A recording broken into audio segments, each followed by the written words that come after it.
Hello, welcome back to my channel. I finally got another book review. The Girl Who Would Be King by Kelly Thompson. Cover, by the way, is Stephanie Hans, who is amazing. One of my absolute all-time favorite artists. Continues on to the back, but most of it is covered up, unfortunately. So yeah, amazing cover. Gorgeous cover by Stephanie Hans. Who's just an incredible artist. Um,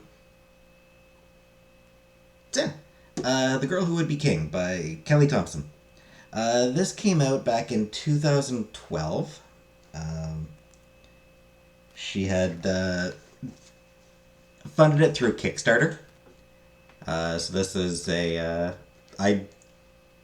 I don't think I was even using I don't think I was actually aware of Kickstarter at the time, so I did not back it on there. Um, but yeah, that's how she got this book published. She published it, self-published it through Kickstarter. Um, a lot of really good books you can find on get through Kickstarter, frankly. Uh, Kelly Thompson is really more into comics. She's big into superheroes, especially the X-Men, and even more especially Rogue. So yeah, this is a superhero novel. Um, she's written a lot of stuff since then. I believe the first thing I read by her was some couple things she co-wrote at Marvel back in like 2015. Um, she also wrote Heart in a Box, a graphic novel that she did with Meredith McLaren. Also back in 2015. So I guess I would have found. I guess I would have found that right around the same time that she was doing her early Marvel stuff. Heart in a Box, by the way, is incredible. Love Meredith McLaren's artwork as well. She actually did a couple of. She actually did a little doodle for. Yeah, just here at the end of the book for the acknowledgments, Meredith McLaren did just a cute little doodle.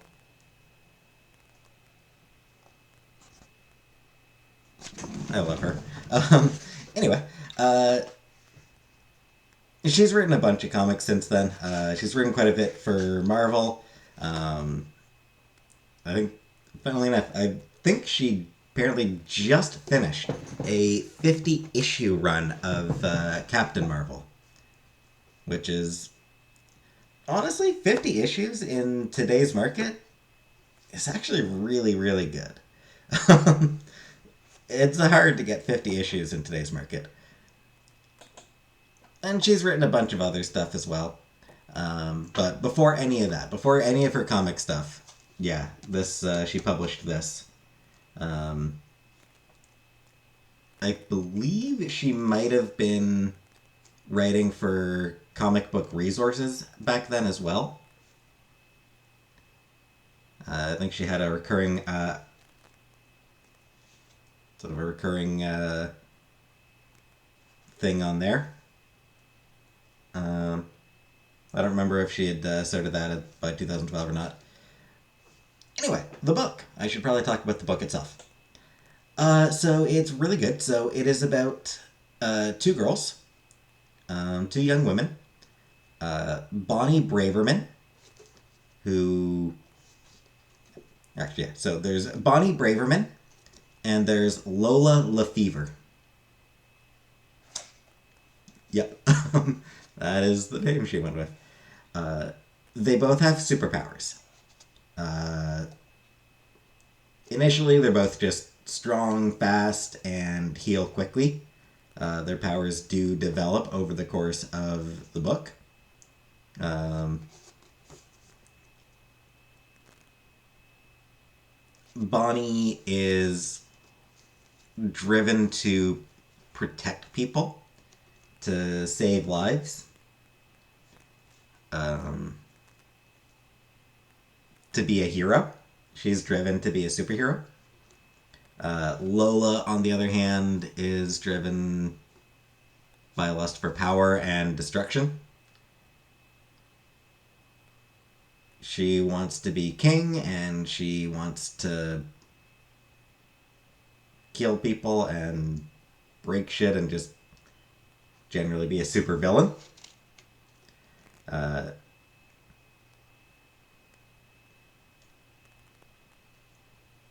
both of them inherited their powers from their mothers. Um, we do find out more about the nature of their powers, the origin of their powers, fairly late in the book.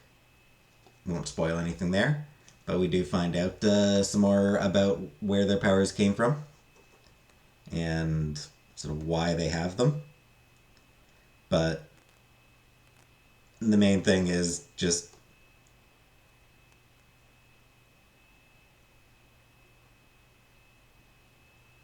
the main plot really is just building up to their big confrontation, their big battle. Um,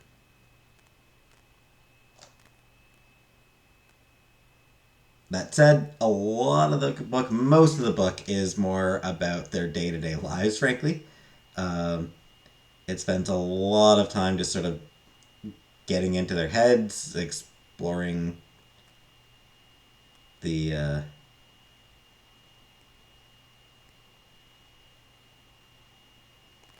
how they sort of live their lives and sort of how they're using their powers, how they're developing their powers, um, people they meet, relationships they start up, all sorts of stuff like that. That is sort of it's very much, there is definitely a weird certain slice of life element to it, which I tend to enjoy. I like that sort of thing in stories. So it's not really a plot heavy book. It's more a character heavy book. It's more character analysis of the two of them. Of analysis of good versus evil. Um, and I really enjoy it.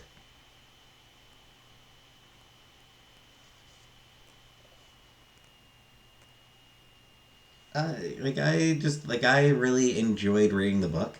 Um, they're both interesting characters in their own ways. Um, Bonnie can be a little bit whiny at times. Um, Lola, as the villain, gets to have more fun. Um, it's just the way it works. Villains have more fun. And she definitely is the more entertaining of the two. Um,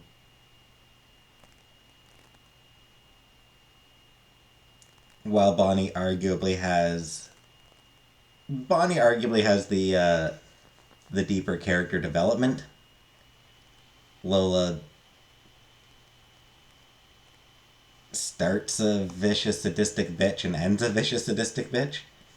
Um, though she does get a really interesting breakdown as the book develops. Um,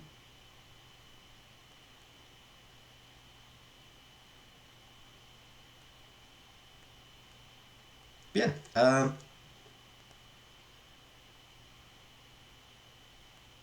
Yeah, like I said, I just enjoyed it.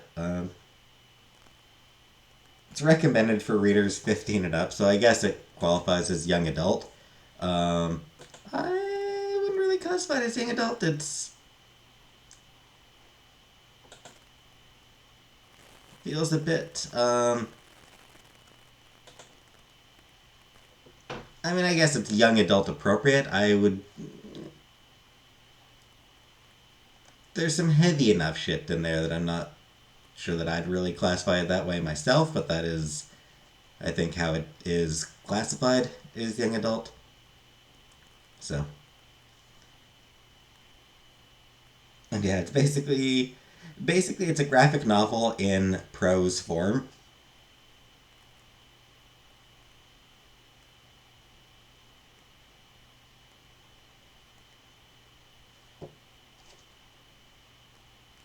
So, it's a solid debut novel.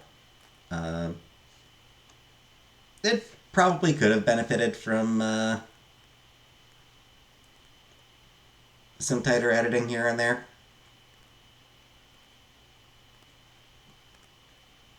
but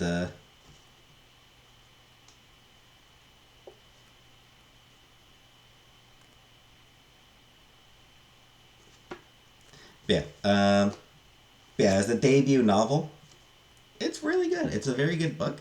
Um, she's written I think she's written one other story killer. I know she's written story killer. I don't remember if she's written any other novels, but she's done some really good comic book stuff as well.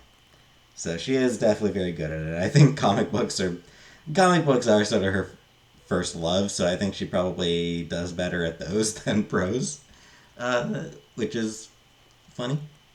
Um, that said, I will note that I feel like what makes her really good as a comic book writer is displayed here. Because she is really good at getting into the characters' heads, and she writes really good action sequences. And well, I haven't read any of her stuff in the past couple of years, any of her comics in the past couple of years.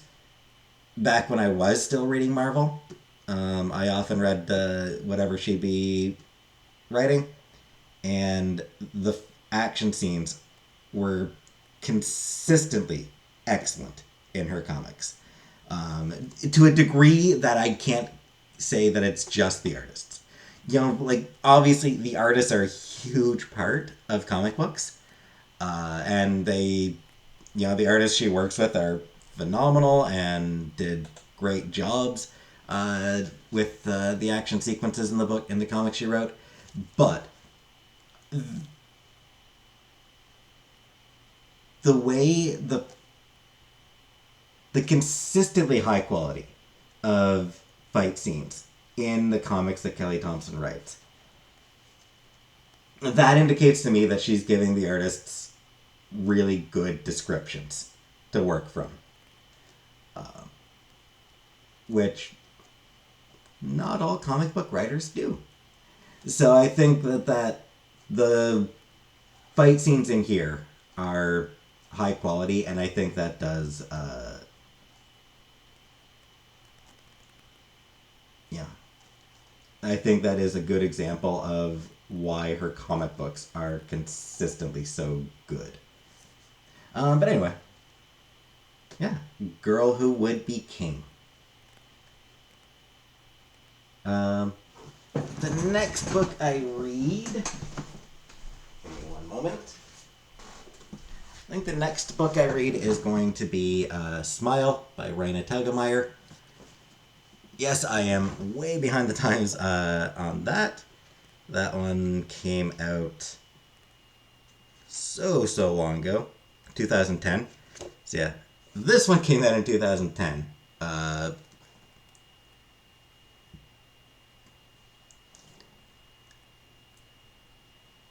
For a while, Raina Telgemeier basically made up the New York Times best graphic novel bestseller list.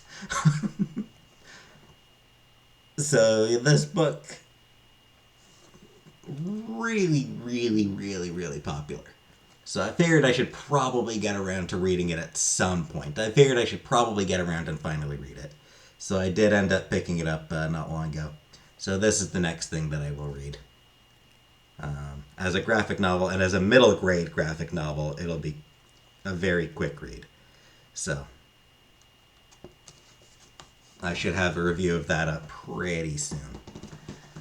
But for now, that is what I've got to say about The Girl Who Would Be King. And I will see you in another video.